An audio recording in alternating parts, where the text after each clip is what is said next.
Ce matin, à 11 h, Monseigneur Luc Terlinden, archevêque de Malines-Bruxelles, a donné une conférence de presse rue Rossini à Anderlecht. Le thème, bien sûr, l'élection du nouveau pape Léon XIV. C'est un homme simple, humble, à l'écoute, et qui suscite, en tout cas c'était mon expérience, immédiatement la confiance.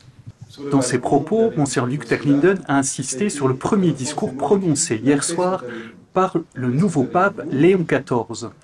En appelant le monde à la paix au nom du Christ ressuscité, il trace déjà une ligne claire pour son pontificat. Il a d'abord insisté beaucoup sur la paix, et ça m'a vraiment touché, et je pense que c'est l'axe premier qu'il veut mettre dans son pontificat. Se mettre au service de la paix, et inviter l'Église aussi, et les chrétiens d'aujourd'hui, à nous mettre vraiment au service de la paix. La paix qui est le premier don du Christ ressuscité, il l'a rappelé, les premières paroles du Christ, après la résurrection, la paix soit avec vous. En même temps, dans le respect des consciences. Monseigneur Terlinden a également insisté sur le fait que Léon XIV prolongera l'héritage du pape François, notamment sur la question de la synodalité dans l'Église, un des grands chantiers laissés par le défunt pape. En Belgique, en particulier, ce synode est bien avancé. Le pape Léon XIV, a dit Monseigneur Terlinden, est également très ouvert à la participation des laïcs et des femmes à la gouvernance de l'Église, un chantier qui tenait également à cœur au pape François et à tout l'épiscopat belge. En même temps, dans le respect des consciences. C'est quelque chose que nous voulons rappeler. On sait qu'il y a beaucoup de défis qui attendent le nouveau pape. Quel serait, selon vous, le premier défi auquel il sera affronté dans les tout prochains jours?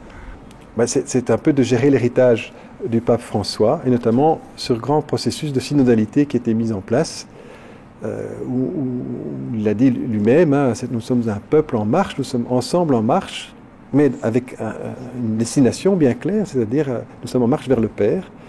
Mais être ensemble en marche, ça signifie aussi que tout le monde soit plus intégré à cette marche.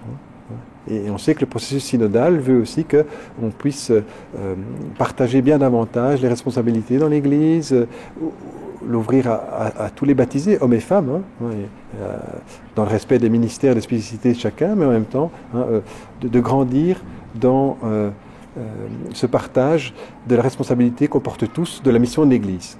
Parce que l'essentiel, il est là, pour nous, c'est d'annoncer l'Évangile. Mais on le fera si on montre cette unité, et cette paix aussi que nous vivons entre nous. En résumé, une tâche immense attend le pape Léon XIV, mais il ne sera pas seul à la relever. Monseigneur Luc Terlinden, les évêques de Belgique et tous les catholiques du monde sont prêts à l'épauler dans cette mission.